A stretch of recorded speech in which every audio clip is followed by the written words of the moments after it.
This is the LowcoSports Lowdown podcast. Here are your hosts, Justin Jarrett and Wes Kerr. And Stitch, he was driving me crazy before the show even started, so I had to make him appear in the intro. Justin Jarrett, Wes Kerr, and Marcus Walsh, and we may see Stitch again soon because he is relentless tonight. And I'll tell you a story When is later. he never relentless? That's my question. Maybe when I'm not at work every day, he'll be less relentless in the evenings. But right now, he is like, Dad, I was so afraid you were never coming home. Oh my God, you were gone for so long. Oh, pet me. And I'll share a traumatic Stitch moment and parting thoughts if you remind me. Wait, Stitch. are you talking about the Lilo and Stitch? Well, those are the names of my cats, Lilo and Stitch. Okay, all right. All right, and this one is Stitch, of course, and he's constantly under my desk. The remake, or not the remake, but the live action. Lilo and Stitch just dropped, so I'm hearing stuff about that. Mixed reviews. Yes. My family went and saw it and said it was good, but there's a lot of questions about some changes they made to the plot line. And never stuff as good as the first one. I wasn't that excited about it because I just didn't see how they were going to improve upon Lilo and Stitch. Was one of my all-time favorites. I think it's an underrated classic. Right. Doesn't get rated in the same echelon as some of the other greats, but I think it belongs. No doubt. I mean, it's an underappreciated original film, but the live action films rarely live up to the OGs. That's just the way it's been. Yeah, no, I haven't cared for them much. I'll stick to the animated. I didn't need my cartoons to come to life. Thank you very much. It's kind of uncanny valley, kind of creepy, like not quite right, oh no, I don't like Beast as a dude. That's weird. But it makes it creepier when he's with Belle. Like, oh no, he's so scary. Anyway, we are going to have a good show tonight. We get a few odds and ends that have floated across as far as the LowcoSports scene goes over the last few days. It's kind of still, the dead period between high school sports ending. We got graduations, we've got all-stars coming up, and there's a little bit going on, but not a lot. A lot of travel ball going on and stuff, but that's just too big of a pond for us to wade into. We'd drown. There's too much going on there. Because if we talk about one team, we're going to miss like two others. That's it. I mean, that's it. It's just too hard to know what all's going on. And then, for example, there's a couple Bluffton kids playing on a team out of Statesboro. Well, are we gonna report on that? It gets and then there's kids out of Statesboro playing on teams out of Bluffton. It just gets blurry. So that's why we've always kind of left that alone and paid more attention to what it means for our high school seasons and what it means for individuals. Certainly, if we get word of an individual that's tearing it up over the summer, we're gonna touch in on that and we may check in with some various coaches and stuff and ask them how their guys are doing. But we're not going to dive too deep into the travel ball thing and all that stuff.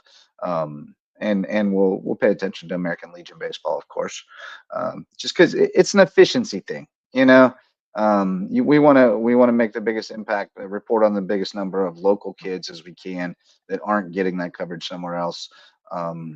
As efficiently as possible, and it's not very efficient for us to chase down results on 100 baseball players on 50 different teams throughout the Southeast. So we'll kind of keep tabs on some of the bigger ones around the area, and if we see something come across our radar about somebody winning a big tournament or something, we'll check in on that. But we'll have some golf. Always a lot of golf in the summer. Some tennis. It's hard to keep up with the tennis. That's another deep dive. You got kids going to different events all over the country every weekend, and some of them aren't even listed as from here. They're listed as from Logan, Utah, but they live and train here and talk about most of the year, and they do mostly they're mostly on the club scene, but.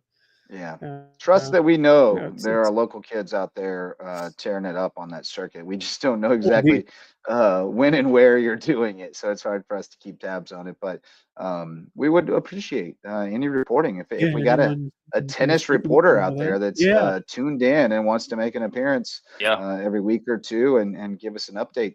we'd love to set that up. Might get it sponsored and make everybody happy. So same for golf. If there's a golf reporter out there that wants to chase down a sponsor for a regular golf report, we'd love to talk to you about that as well. So some things that we'll try to instill as we go through the summer here. We're always looking to build bigger and better for the next school year going into football season. So we'll try to instill some of that stuff. But how y'all boys doing? What have you been watching? I've been all over the NCAA baseball regionals as well as the College World Series, which has been Women's College World Series, which has been terrific.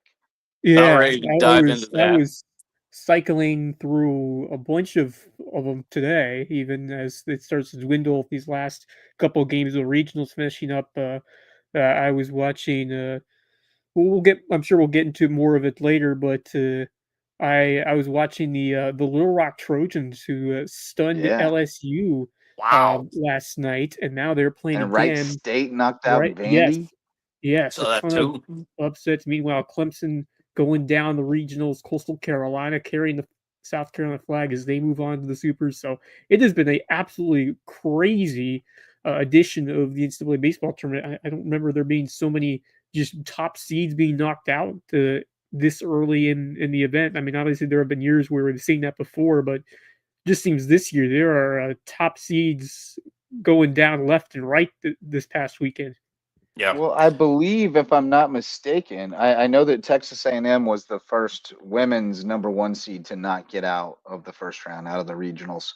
And I believe Rich Pasirico cited this, and so I don't doubt it, but I also haven't confirmed it. First men's #1 seed since '99 to not get out of the regional, Vandy, I think. Well, so we knocked out the #2 overall seed, I believe, right. in 2017, and Davidson came in as a 4. Their only ever appearance in the NCAA tournament. They beat UNC twice to win that Chapel Hill regional, and that was Well, truly. speaking of 2 seeds going down, Texas Tech up 2-0 on Oklahoma to try to oust the mighty Sooners.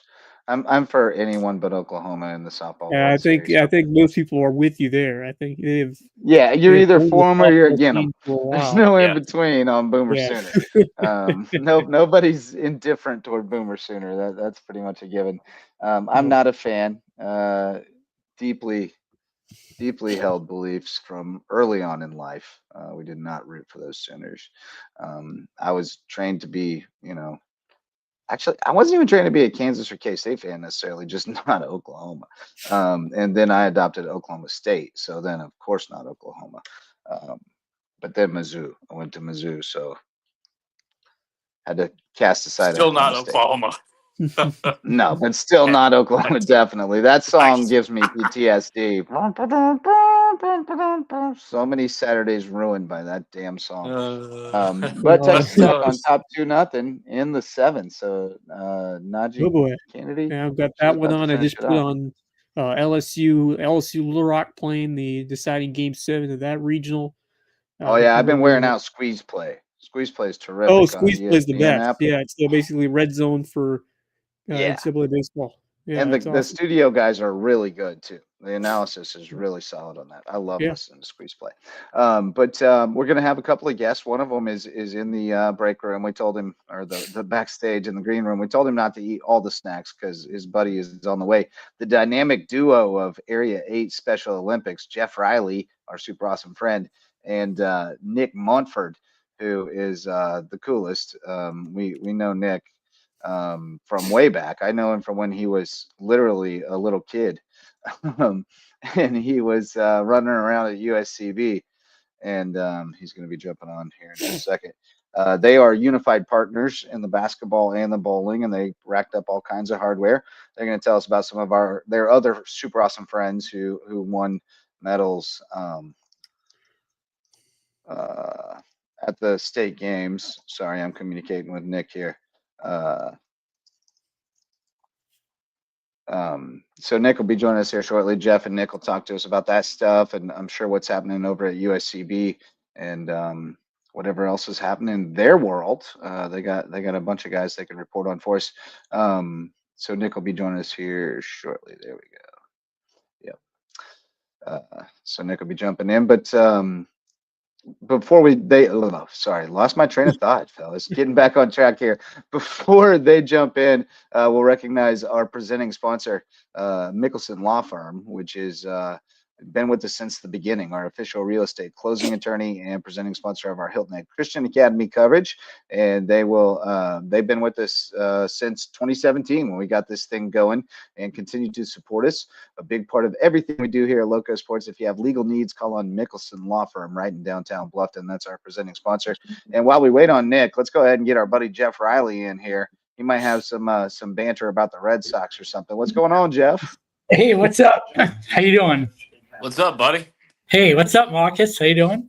Oh, rocking and rolling. It's been a little bit of a roller coaster, but we're grinding through it. Oh, that's good. That's good. Yeah. That's good. It's always How a you roller doing, coaster, bud? isn't it? We're all day to day. Yep. That's okay. Who said that? Was that Vince Scully said that? Maybe, yeah. Maybe it may have been Vince Scully. Yeah. Sounds like something he would have said. Oh my goodness, is that going to be a game-tying home run for Oklahoma? Oh my goodness! Down to their last out. Down to their last out. out. Before I did. Oh, I'm sorry.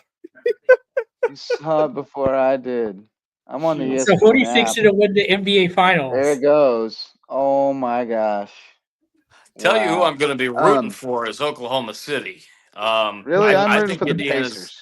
I think Indiana's going to give them a series, but I think so. Yeah. It's going to be interesting. Both teams are pretty dang good. Part of the reason I'm pulling for Oklahoma City is just because Indiana did what they did to Cleveland.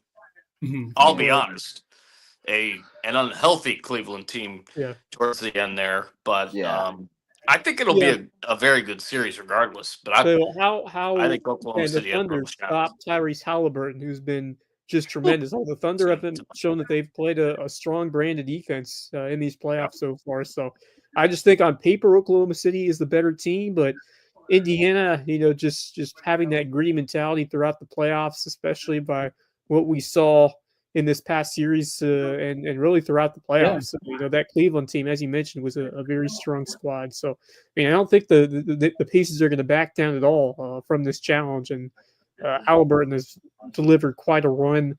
And then my guy who I got to root for him because the fellow A10 guy, Obi Toppin, who the reason I really want to root for him is because I remember in 2020, that Dayton team, I thought had a chance to win the national championship in the college basketball that year. Oh man, I would love to see Obi Toppin win an NBA title. Even though I'm not a Dayton fan, but I was rooting for Dayton. I would have rooted for Dayton that year for sure, and I'd love to see Obi Toppin's just a great guy. I would love to see him specifically raise that trophy and win a title. So that would be pretty cool. But if I was betting on it, I would go with Oklahoma City. They seem like the more deeper talented team. Shai Gilgeous-Alexander has had himself an MVP caliber season and then some. But Jeff, I want to hear your thoughts and who you got in the finals.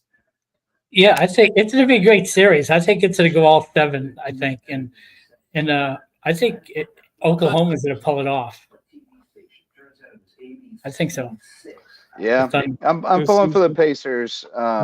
I really enjoy watching them play in these playoffs. They get after it on defense. They get up the court fast.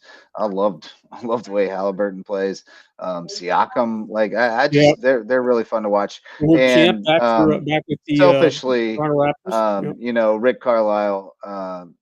I could text him congratulations, and he might text back. There's a chance because we did bond when he was on, Red's Barbershop with me and Red, who's a great friend of his. So I consider Rick Carlisle sort of a friend by association through Red.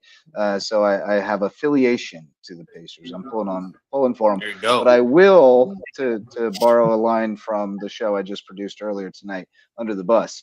I will throw the Pacers marketing people under the bus because I think yes_CERS for yes sirs is the stupidest marketing slogan I've ever heard in sports. No one calls them the sirs, and nobody looks at CERS and thinks sirs, and so you're like, yes, Kers? Yespers? Yeah, it makes no sense. It's so dumb, and no sense. almost makes me feel guilty for rooting for them to win the championship, because if they do, that Yespers thing is going to live on for a long time, and it's so annoying. Yeah. Just glad I got that. So glad I got that off my chest, and that you agreed, Marcus. It's a tragedy. I'll say Oklahoma City in 6. I think I even saw somebody say earlier today that they think it's going to be in 5. I don't see that. OKC and Indiana will battle it out, and the Thunder get it done in 6. Let's play a little newlywed game style thing here, then, Jeff. Who do you think Nick's going to say? I think Nick's going to probably say.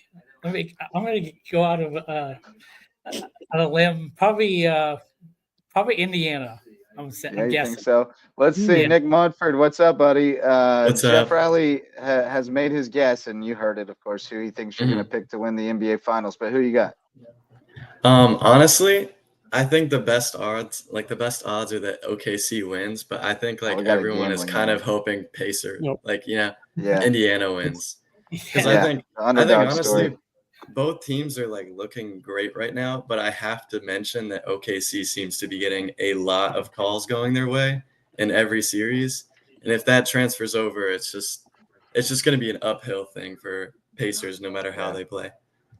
Facts.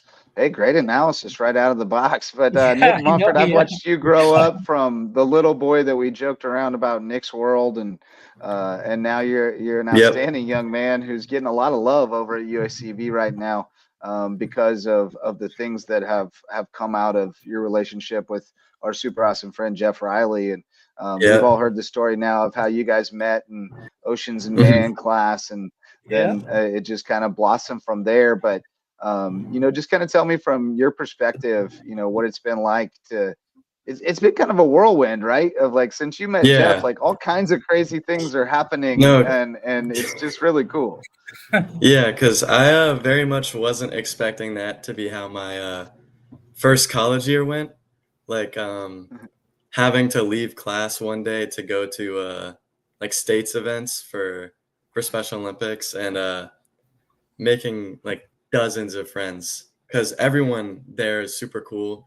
So now I have 10 people texting me every day that weren't 2 months ago, and all of them are doing their own thing. It's crazy. I'll get random texts oh yeah, I'm going to nationals to represent South Carolina for golf, and I'm like, what? Huh. What? So it's definitely a lot of stuff that I wasn't expecting to be a part of my life a few months ago, but it's really fun. It's unbelievable. It's you guys did an awesome job at the state games. First up was basketball, and we previewed it and had Coach on to talk about everything. You guys brought home a bunch of hardware. Remind me, you guys got second in the unified, and traditional 5-on-5 team got third, right? I think it was a second traditional, and then a third 5v5. But yeah, everyone got medals. Yeah, awesome. All of us got medals. Yeah. That's awesome. Talk to me about Nick, for people who, go ahead. For people who may not be familiar, kind of describe the role you play as a unified player. So I think, for unified or Jeff? For you, because you played unified, and so you have a specific role, sort of, kind of, right? So I think as far as basketball goes, it's kind of it's kind of acting as an interim coach, on the court, because a lot of them are pretty new to basketball. So the one big help of unified is having somebody who's comfortable playing on the court. So for instance, flag football is a thing, not in our area yet, but usually for flag football, you'll see the unified partners playing quarterback, for instance. Basically, the idea is with better throws, it'll make it easier for people that don't play as much. So it's not necessarily my job to go out and put up as much points as humanly possible, but it's more of to just do what I can to enable everyone. Yeah, do what I can to enable everyone else on the court to do a little better. Assist. Yeah, it's not that different from the dad who plays all-time quarterback or all-time pitcher. Or it's really not out in the backyard. That's actually a great analogy. Yeah, that's exactly what it feels like. It's a great gig, and you're like part official, like, yeah. No, because I'm like someone else on the other team is shooting like underhanded threes from 6 feet behind the line. One goes in, I'm on the bench for the other team. I'm cheering for him. Because like that actually happened. We had a guy that we were playing against, didn't know the word pass. The second he got the ball, no matter where he was on the court, he shot multiple times from feet behind the line. He was underhand chucking that thing. And underhand step. If I remember correctly, he made 2 or 3 of those threes. And our whole bench, like we're playing against him, our whole bench is cheering for the guy. We're just as hyped as he is. But yeah, it's a very friendly environment. Yeah. That's great. Yeah, that's awesome. That's what it should be. Just talk a little more about the experience of playing in these events, not just basketball but bowling as well, and what goes into it, and how you guys prepare to compete in these events and represent the Lowco along the way. So for all of our sports, we do our best to get like a venue to practice like locally that's easier for people to come out. We try to practice like at least one time a week. So for bowling, that was on Sundays at Station 300. For basketball, it was Mondays at USCB, which was very convenient for me. But yeah, so overall, the idea is like we practice multiple times, or like we practice at least once a week. And if it's a sport that's easier for you to practice, like basketball, we obviously encourage you to practice at home a little bit in between. But yeah, the main thing is just it's a very like community environment. So the cool thing about bowling, for instance, is that there's so many like it's skill-based matchmaking. And so like when we're doing our practices, every area is keeping track of who scored what. So that way we can put in together little groups that are supposed to be about the same skill level.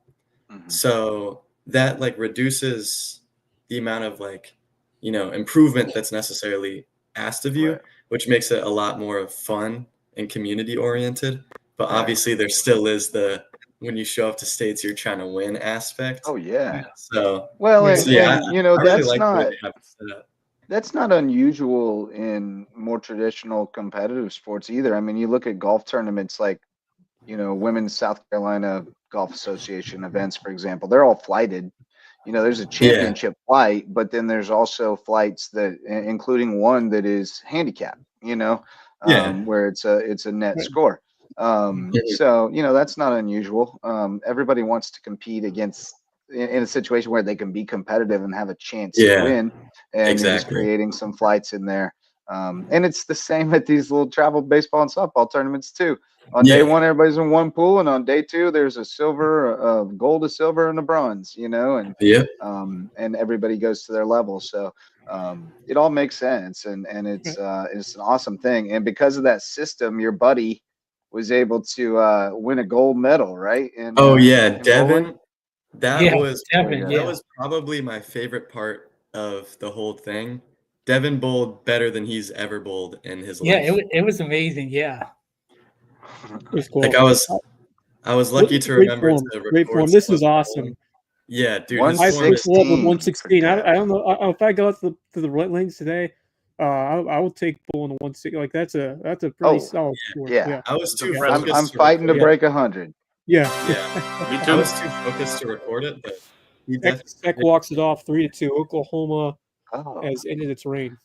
And that picture at the start was my favorite picture of Devin. That's from Programs for Exceptional People, I think. And that's from. I'm forgetting what event it was, but he had like a crown on. It looked awesome. Yeah. That's and you've been around. Oh, go ahead, Jeff. He got pumped up cheering him on, Devin, and I think that gave really a lot of motivation. That really helped him. Yeah, because his parents said they had never seen him bowl like above an 80. I hadn't either. Wow. I hadn't seen him bowl above like a 75. And all of a sudden, we were all like, for his second game, I asked like, how did his first game go? Because we got there after the first one. And they're like, it was all right. He did like a little bit lower than he normally does. He got like a 55. But then like I started cheering for him, and then Jeff started cheering for him. Now our whole area is doing it to the point where other people, not even in our area, like you can hear him in the background, like Devin. And I don't know, him in that moment, he got a 115. He almost got a spare on the last strike, like the last wow. pull. He was in the zone. Yeah, so if he bowled again, he would have gotten a 125 plus if he had gotten that last pin down. But yeah, his parents were like, I've never seen that before. See, now he's just got to figure out how to get in that zone every time he gets in those lanes, and he'll be on fire. Because fun fact about that actually is Devin has thrown out the first pitch at a USCB baseball game. Nice. It was a good 6-7 years ago, but yeah. Nice. Well, I was going to say a little bit ago that you have been around, these programs, PEP and Special Olympics and stuff for a lot of your life because of your mom's work at USCB and athletics. Yeah. I remember the PEP guys were always coming out to the baseball and softball games when you were younger. They were always around and always smiles on their face and a good time and loved to come to the games. And so I'm sure that you're probably reconnecting with some people that you don't even realize you saw at the USCB games when you were a kid. That's actually very true. I was looking at my mom's Instagram the other day, and it was like 6-7 years ago. And in the background of one of the pictures, I was like, that's my teammate Taylor. So yeah, my mom had met like a lot of my teammates almost half a decade before I did, but I happened to end up talking to them as well.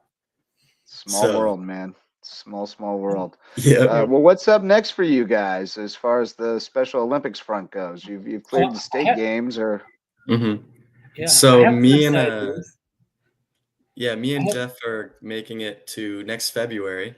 We have it's not only me and Jeff; it's actually a whole little group going of people that qualified. But we're going to the national event for bowling next February. Got to do some fundraising for that, but I'm confident in our ability to get there. No doubt. And I presume Devin is among that group? Devin did qualify, but his parents are thinking about it because he's never been on an airplane before. So they're thinking about it because it would be really cool. Devin loves to travel, but it would be cool. It's different for everybody. Road trip. Road trip. Let's get a bus. Yes. Put a camera in there. That's right. Jeff, you've had a great academic year, and for those who are not aware, just refresh and tell those watching about what you did with the USC basketball team this year, and how that has really helped you as an overall person, and how do you hope to continue to do stuff like that in the future? Yeah, it really helped me as a person overall as a person, and I met a lot of cool friends, Jacob, and got Nick involved, and I just made a lot of people happy, changed their lives, Yeah, definitely. Yeah, it was such a really cool thing. I certainly count myself among them. Getting to know you and getting to make that documentary with you and getting to have you guys on the show and talk about all the things that you're doing. And then, we're working on getting you becoming coworkers too. That's the plan. So that's awesome. We're trying to make that happen. But no, it's been awesome to be around you. You are, by the way, this is undisputed fact, the best sweat mopper in the Peach Belt Conference. I can't speak to the D2 because we haven't seen all of them, but we know you're the best in the Peach Belt. We've seen them all, whether it's on the live stream or live, and we know you're the best of the best. Yeah, I can genuinely tell you that I've been to multiple away games with the USCB staff, and every single time we got one of our USCB staff going, gosh, that guy on the sweat mop he's slacking. Jeff would never do that. Like we need Jeff out here right now. I mean, they're down there and they're getting ready to come back down here, and there is still sweat on that floor, and Jeff would never. He would never let you come back down on that floor.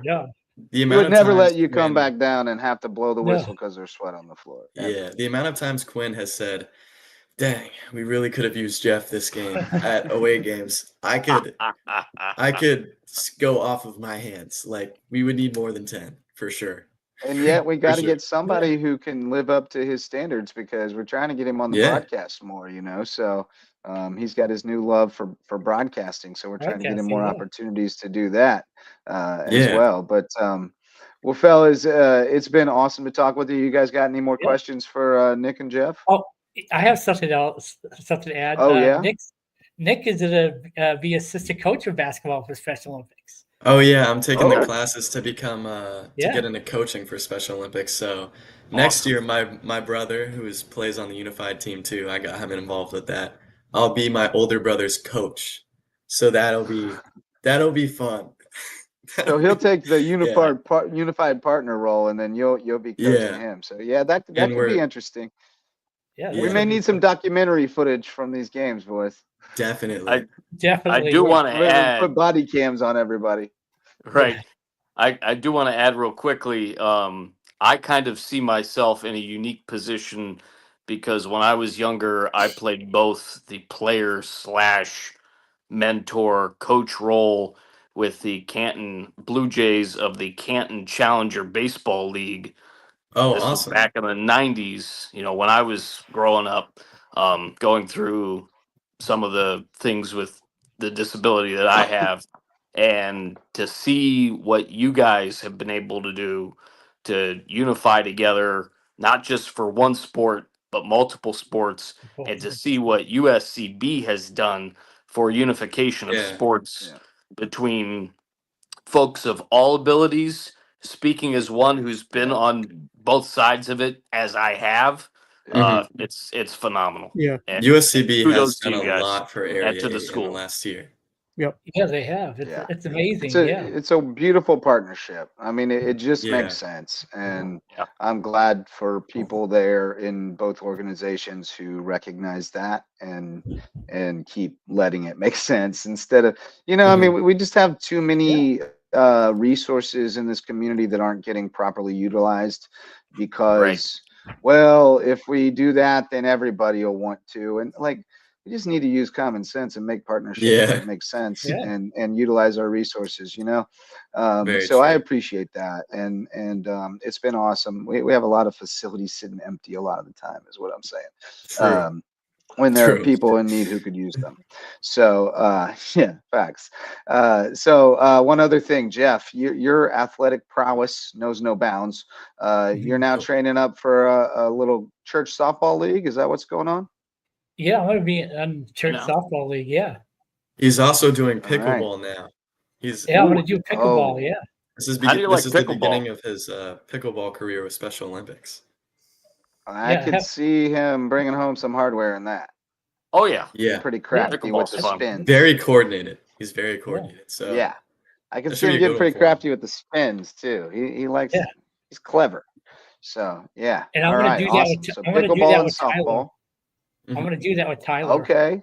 He's going to be your partner. I bet Tyler's pretty good at pickleball. He's long. Yeah, he is actually. Long is useful. Yeah, long is useful. In pickleball. I'm not long, so I struggle in pickleball. But no, Jeff, we're going to train you up a little bit in softball. So if you're one of the girls who comes out to one of our One Loco softball clinics, and I'm out there playing catch with Jeff, don't worry about it. We're just trying to get him ready for his season too. So, well, guys, thanks so much for joining us. Nick, tremendous debut. You look the whole part. You got the headset, everything. I might have to get you back in here as an analyst on something sometime. That sounds good. Yeah. All right, boys. Well, Jeff, I'll see you around. We have to get a program like Special Olympics program, like talk show, Well, there we go. Maybe Nick and Jeff can host the the Area 8 Special Olympics roundup. That would be really cool. Yeah. I think we're on to something, Jeff. We also have big plans to write several books, children's books. So Jeff, I thought I had enough ideas, but since you came into my life, I just keep coming up with better ones. So you make everybody better. You got that. Yeah, I make got that Midas touch, man. Yeah. Yes, and yes, and yes, and that's the key to it. Well, thanks, boys. It's awesome to see your relationship in person here, so to speak, and get to showcase it for everybody and see just on a deeper level what's going on, because it's a beautiful story. If you haven't seen it, check out Center Court, Jeff's documentary on the Lowco Media channel on YouTube.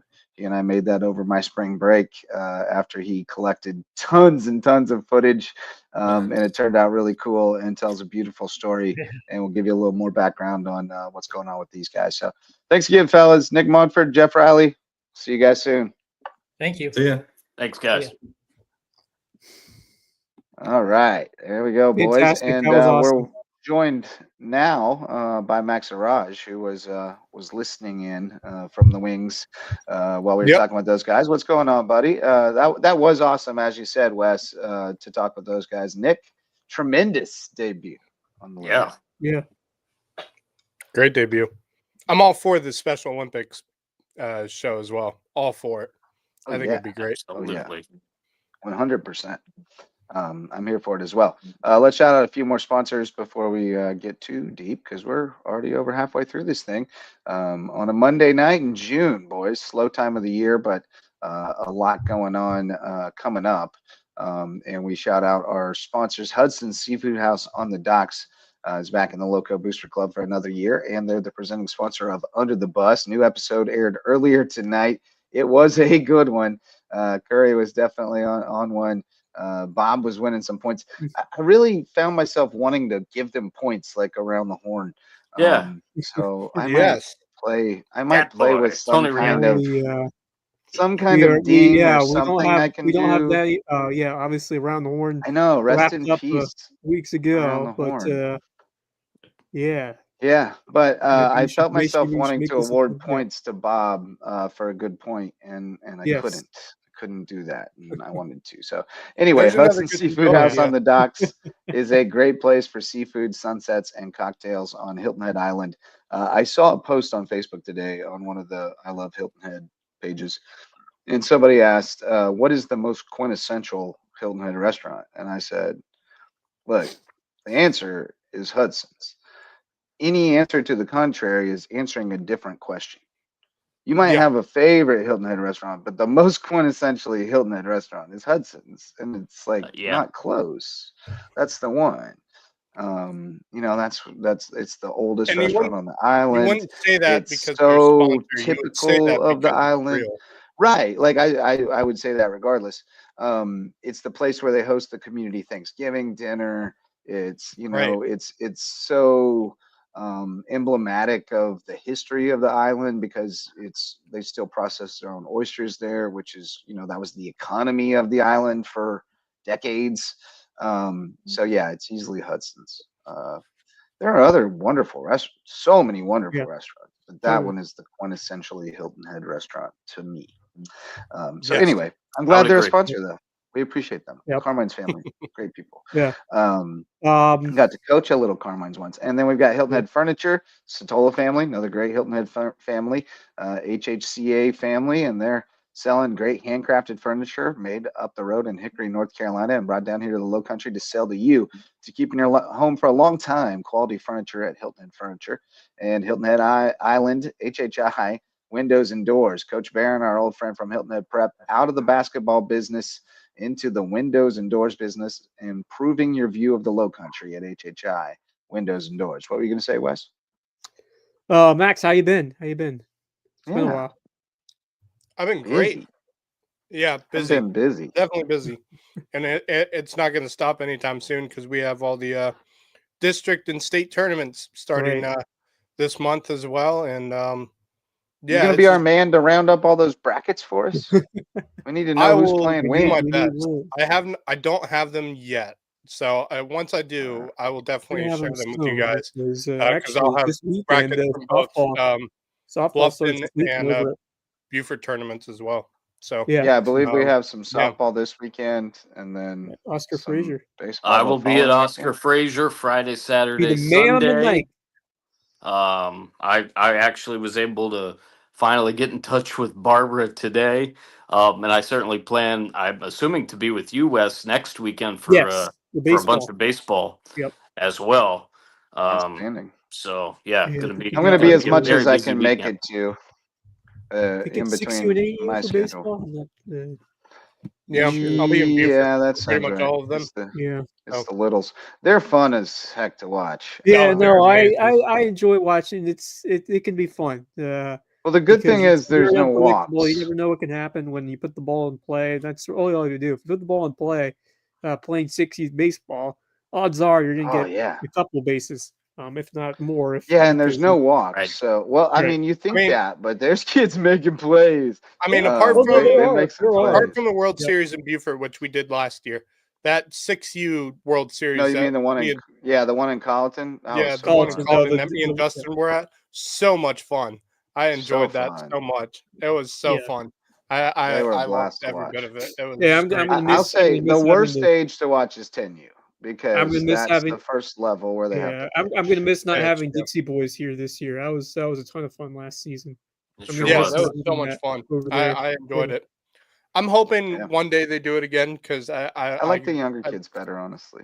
For All-Stars. I do too, but I think that tournament that they had in Buford for that World Series was absolutely fantastic. It was phenomenal. I mean, they're all great. I mean, every time you get to watch kids playing high-level baseball with stakes, it's a lot of fun. I know Oscar when Frazier, you're wearing your states. I know Oscar Frazier hosted states a couple years ago. I'm not sure. Well, and has hosted some World Series as well.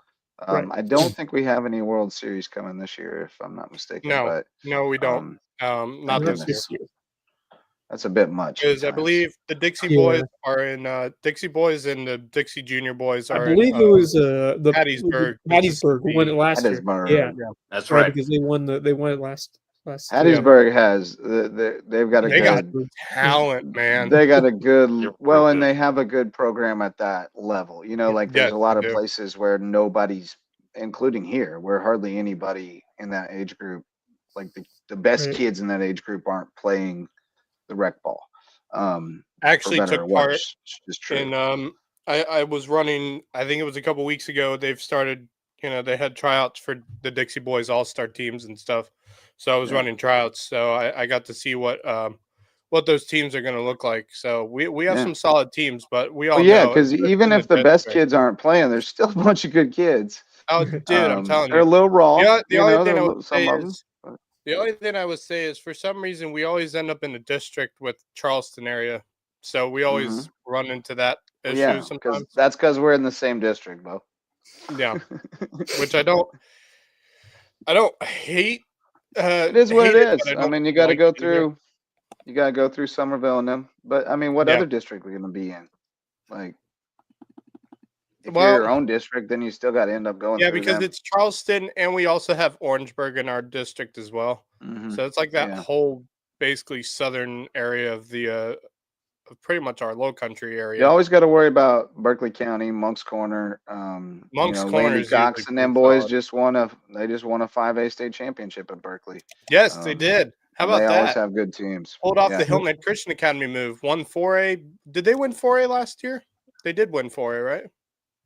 Maybe. I think. I don't know. I'd have to look it up. I don't remember. But here's another baseball note for you. 3 young men going to the North-South All-Star game tomorrow. 2 from May River, 1 from Buford High. So I'm going to guess Brazington, Michick, and Mullen, probably. I would assume. I think so because, that is Adam Mullen. So I would assume Hudson's going. I guess it's either Hudson or Gunner, right? So. He's also playing men's league this year up in Buford.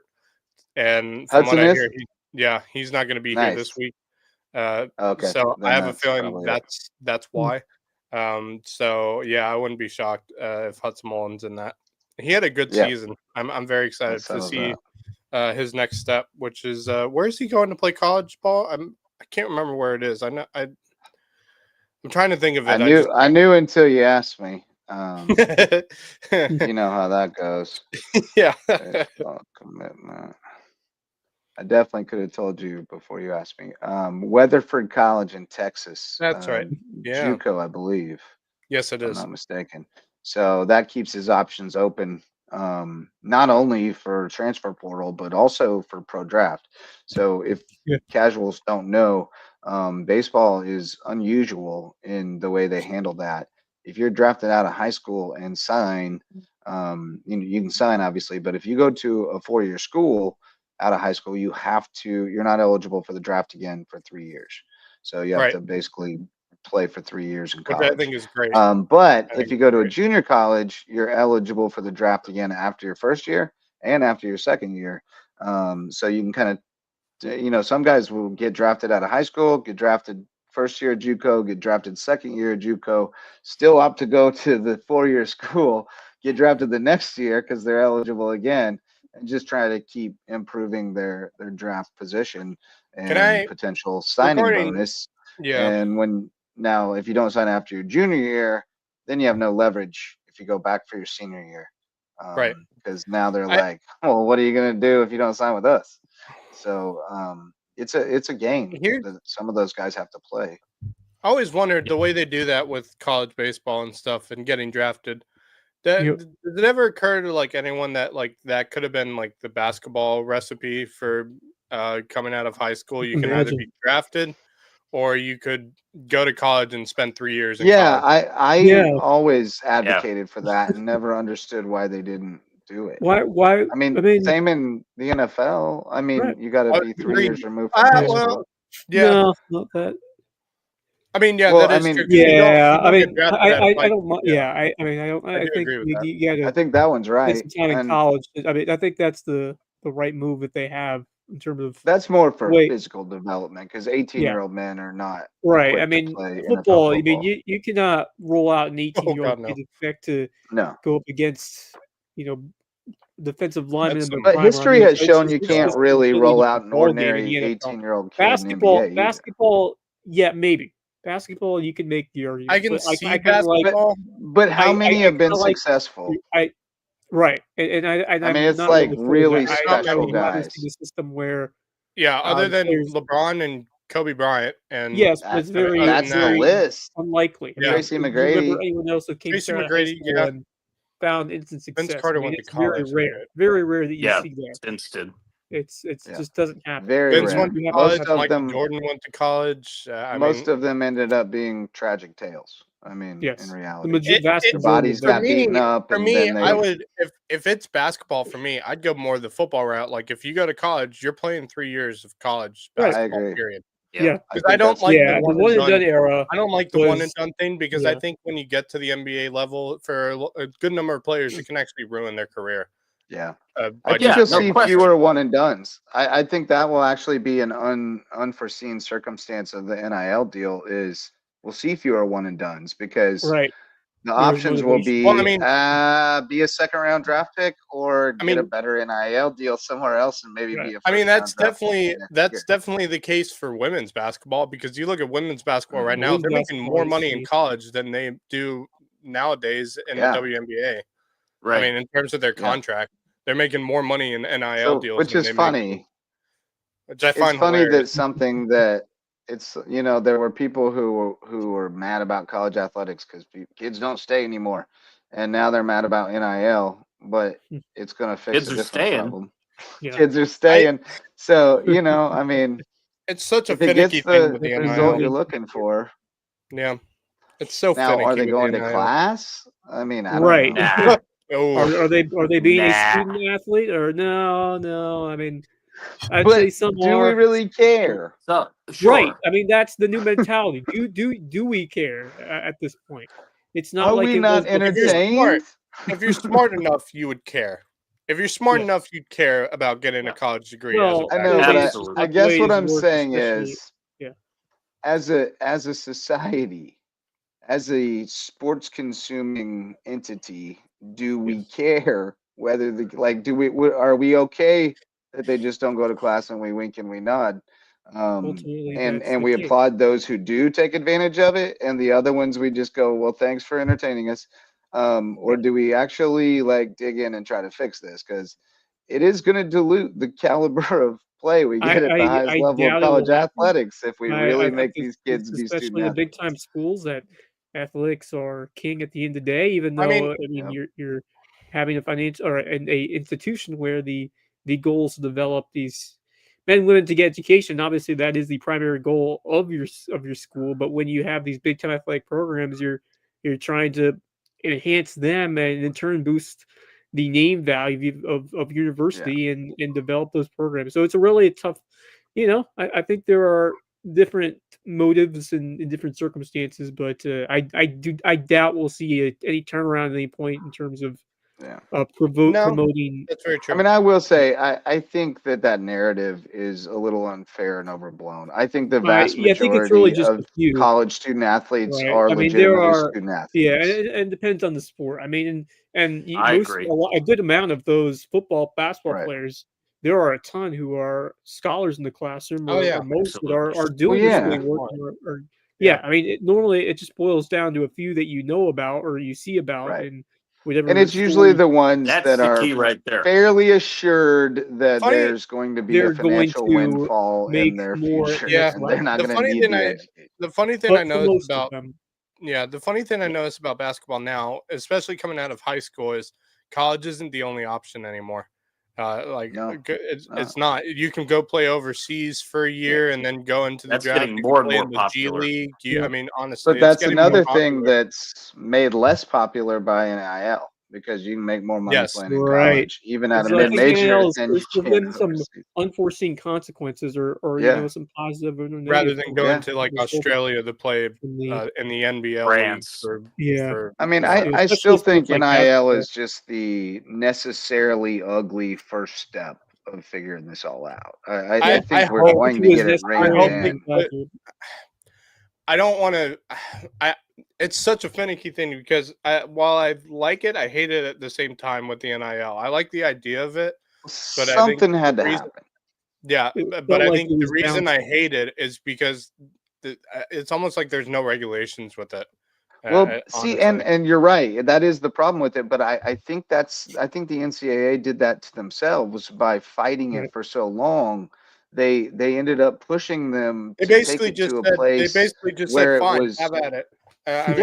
If they had just signed a CBO basically when Ed O'Bannon and all them brought this up decades ago, then they could have avoided all of this. They could have had a system in place where we had a more regulated system of how much we pay athletes in each sport at each level and all that stuff. And I think we'll work our way back towards something like that at some point. I think it just has to be more structured and there has to be more competitive balance involved in it. Nobody's going to go for this for very long when it's just Wild West and we're playing by the rules, but are they type stuff? It's turning into politics. It's turning into campaigns. Doesn't everything these days? Whoever raises the most money. But I mean, like in like the design of it, whoever raises the most money wins.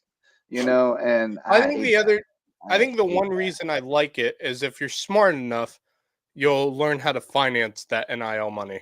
And if you don't do that and you go into the NBA, because a lot of players before the NIL, when they got to invest it, level, they see all this money and they're like, yeah, I'll go and spend all this. Real quick. I mean, that's buy a new Porsche or something, Like that's the forever cautionary tale of young people with too much money too soon. Is some of them are smart with it. Somebody tells them what to do with it, and some of them, it's gone the minute they get it, and there's no chance of getting any more.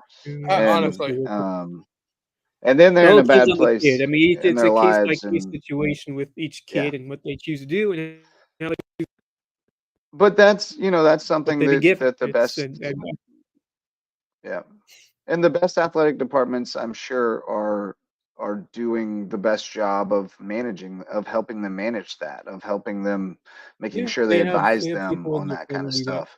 The good news is it's easier than ever to educate yourself about personal finance. Like it's no longer a secret. It's all out there on the internet. There's tons of people who are at the ready to help you learn that kind of stuff. So, and those guys get put through all kinds of life training type stuff. It's just, are they mature enough at the time to absorb it and appreciate it? And I think that's why we go back to 21 years old makes a lot more sense than 18, to be going into that environment. Yeah, those you're just not those 3 emotionally years are mature huge enough for for that yet. development, individual just as a Huge. person, mentally as well as physically. Yeah. Yeah, agreed. and I was also going to say, it's also interesting to me how many athletes go back and get their degree after they finish playing, and I'm sure that many of them are the ones who goofed off and blew off class when they were student athletes. But when they get done, they're like, "Dang, I should have gotten that degree." Well, can I come back and get that degree? Some of them are going. Some of them nowadays are going and getting their degree while they're still playing pro sport. Yeah, right. Because you can do it all online now. That's crazy to think. No, I like the ones like Shaq that go back and get it years later. Those are my favorites. Yes. Yeah. Yep. I loved when Shaq walked like 20 years later. Came back years later to complete his degree. You knew he would, but still, I mean, that's one of the good guys. Dr. Who Shaq. returned many years after he went on to start his professional career in the NBA. He came back, finished his degree as he promised, and so he also learned how to finance the hell out of his money too. Yes. I mean, look what he does now. Like, look at all the things he has now. Right, he's going to get into something really, philanthropy. Like for any young players who are philanthropic, trying to make it to the pro level. I would think with Davidson education, I would know how to pronounce that word correctly, but it still can be challenging at times. There's a classic Always Sunny scene that features that. If any kid who has of that word, full on. Yeah, I'd say like if any kid who has aspirations of playing at the pro level, if that ever comes to be, and need financial advice, go look at what Shaquille O'Neal has done in terms of his 100%.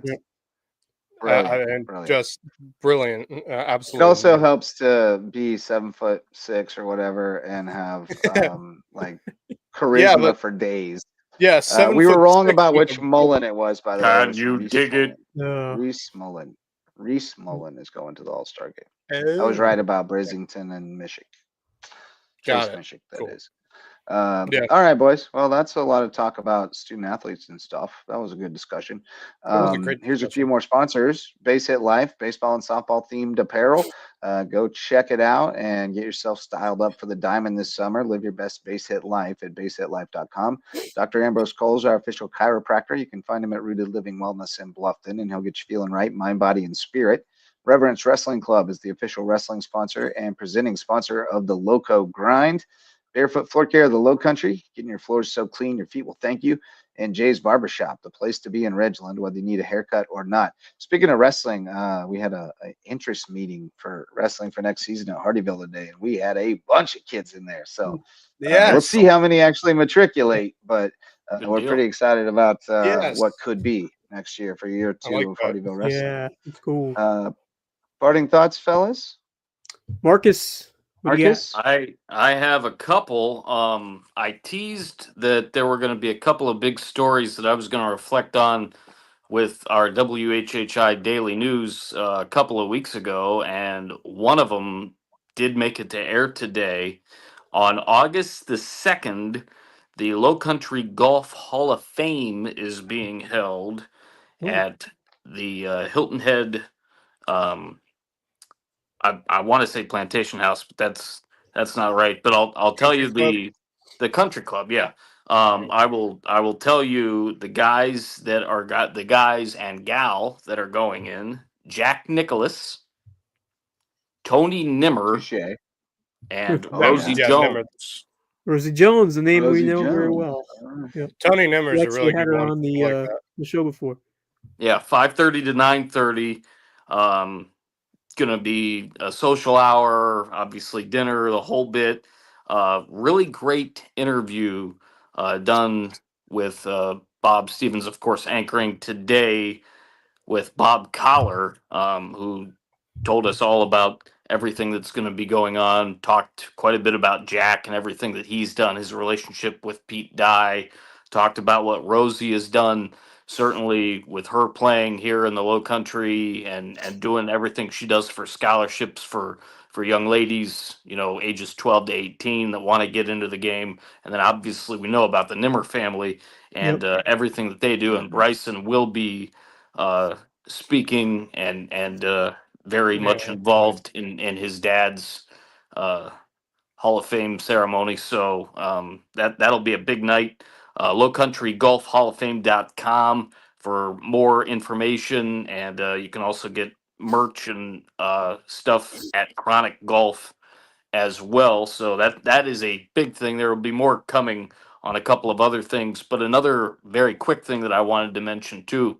We're talking about a bunch of different sports and certainly softball in this area, but I want to give a huge shout out to a former coach of my brother's, actually, when he played baseball back in high school, and my junior year English teacher at Massillon Perry High School, Scott Doherty, who is now for a couple of years, I guess, been the head coach of the Massillon Perry Panther softball team, and they are in the Final Four. They were interviewed by the local media, and certainly one of the guys that I was training under and learning a lot from, Sam Berkwin, back in the great northeastern Ohio area, and so Perry's in the Final Four. Congrats to Coach Doc and everybody there, and definitely happy to be a Panther and very proud to be a Perry Panther. So congrats, ladies, and to all involved for sure. All right. Max Araj, you're batting second tonight. What do you got? Sweet. I have two. First is Hillman Christian Academy's varsity golf team. The all-state and all-region names were announced for that, and 4 names got both all-region and all-state honors. Sage Bradshaw, Hayes Etheridge, J.P. Reed, and Gabe Schmitz. All 4 of them have both all-region and all-state honors, so congratulations to them, especially on a fantastic season, of course, winning the 4A state title this spring. So congratulations to them. The other one I mentioned on our group chat earlier today, pretty devastating loss in terms of the sports world. John Brenkus passing away on Saturday, and the news was announced this morning that he had passed away. Horrifying thing to have such a young soul, and we all know who he was from his time doing sports science on ESPN for so many years. Absolutely amazing. I've always loved watching those just because of if you know me well enough, I love all the statistics and the science behind all sports, because I always think it's so fascinating. It was a great show.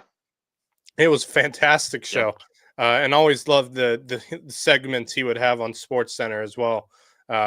Just talking about certain things when it comes to the science behind sports, and such a sad situation. Obviously, he's been, over the last few years, if those of you don't know, he had been dealing with depression, and unfortunately he lost his battle with depression on Saturday. And I think all 4 of us know what depression can do, and it's a very, very horrifying and devastating thing to see and or experience. So I totally understand what that's like, and it's a sad and horrifying thing, and I'm sure his family is really going through it right now. And terrible. My condolences to the Brenkus family for the hardships that they're going to have to go through over the next few months or so, because that is something very, very unfortunate to deal with, and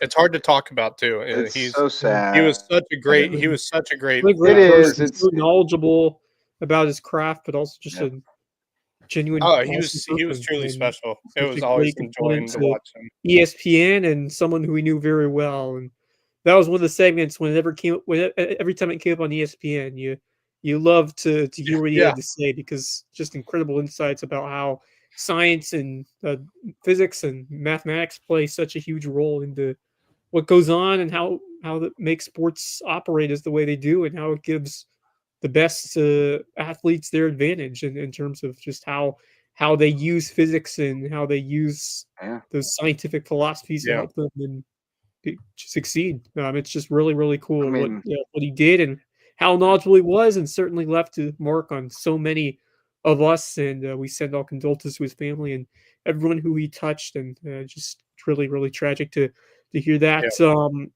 I have a couple of parting thoughts. First off, today was the longest day of golf across the country. The U.S. Open qualifiers, and I believe the only one we had in Low Country was our guy Andrew Swanson, former Mayor of a Shark, now at Clemson, I believe. Not a bad day, not a bad showing for Swanson. 2 under through the 2 rounds, pair of 71s. Unfortunately, not even close to how much. No, you got to go deep in those. Yeah, you got to shoot a heck of a low score. The top 5 qualified for the U.S. Open, and the top 2 finished 18 under through 2 rounds. Pair of 63s for Mason Howell and Jackson Buchanan, and then 3 others shot 11 under in a 2-round span. So I was going to say it usually takes about 63 or something like that to get through those things. It's nuts. Was Andrew out in Atlanta for this? Yeah, it was in the Piedmont driving from Atlanta. Piedmont, they only took 5, and it is. But I'll tell you what, it's even tough for the big time guys, the pros to qualify, because there was an electric 5-way playoff between Cameron Young, Max Homa, Ricky Fowler, Eric Cole, and Chase Johnson on one of the sites today. Insane. And Cameron Young won it on a 5-for-1 playoff. Just incredible. Wow. I mean, you're seeing well-known golf names battling out for these last spots, and this opportunity, the last spot in that qualifying opportunity for those guys. So I think it's always great to see those pro golfers try to earn their way into that tournament. I love it. So great, especially with like the amateurs competing with the big guys. That makes it fun. That's the best thing about the U.S. Open is that theoretically anyone could go out there and beat Cam Young and Ricky Fowler in the playoff. There was like a 12 and a 14-year-old that were competing in these qualifiers as well. Like absolutely crazy. What a cool opportunity that is for the younger guys, the college students, and even like the 18-year-olds or some of the teenagers that get an opportunity. Can you imagine playing with guys who idolize the kid for a spot in the U.S. Open? Like, how does it get any? Well, even if you're a freshman in college or something, and then you show up to round 2 and Ricky Fowler's in your group. That's crazy. Insane. No, but I mean, can you imagine? There was a 14-year-old in qualifiers today. Can you imagine a 14-year-old being on the course with pros? Yeah, that's just blows my mind. Yeah, Michelle Wee was doing it with the dudes. Yep, it's happened before. Them kids can play. Crazy. That's wild. No, I love the US Open. Did you have something else? Yes. Today, an anticipated call-up in Major League Baseball. The Kansas City Royals calling up their star prospect, Jack Caniglione, and it seemed like it was just a matter of time. And here he is, finally hitting the professional 79 Major League stage. Minor leagues. Yeah. It felt like it was going to be even quicker, but excited to see what he can do out there, because he has been one of the more hyped prospects after he spent some time in Florida playing his college ball. It's going to be exciting to see how he can transition it to the big leagues, and certainly a lot of eyes will be on him as he makes his debut coming up soon, if not tonight. I'm not sure if the Royals are in action tonight. Or watching him when he was in Florida. He was so much fun to watch as a Florida Gator. That dude can hit. Speaking of which, have you guys been paying attention to the regionals this year? What in tarnation has been going on? Oh, my goodness. Prairie State beat Ole Miss today. How about Little Rock? 19 and 32 on the season. They won, like, what was it, their last got a little rally going now. Yeah. Threatening. They won, like, 8 of their, like, 13 of their. State took out Vandy. Yeah. It's been awesome. Texas lost to UTSA. Just absolutely crazy. Yeah, it's been one of the wackiest regionals ever. Wild stuff. The earliest that I thought you were going to say overall 1 seed has ever been eliminated. Vandy was the first number 1 overall seed to fail to reach the regional final because they got knocked out. First one ever? By the way, you want to go on top of that stat? Here's another one. Both number 1 overall seats from softball and baseball were eliminated from regionals this year for the first time ever. Unbelievable. First time ever. Crazy. That's crazy. And Oklahoma did fall. Thank goodness. By the way, I don't know if y'all knew this, but you could actually fill out a college baseball bracket on D1baseball.com. That would probably be before the tournament started. So I decided to do that because it just sounds like so much fun. Yeah. Like it's like that's so hard to do though. Yep. Oh yeah, so hard to do in a double elimination tournament. That makes your brain but you hurt. have to choose. Yeah. So basically, what they make you do is you choose a winner and a runner-up from each regional. Oh boy, okay. That's near impossible. So that's sort of like the Jerome, where you're trying to pick the winner of each. Of each, well, when Alex Hunt from Beaufort County told me about that, I was like, really? Well, and then I just go straight to my phone and fill out 2 brackets because I thought that was amazing. Nice. Yeah, there you go. Well, you had a Stitch story for us. I did, but first, I got a parting thought for you. Yes. This is up on the Instagram story right now.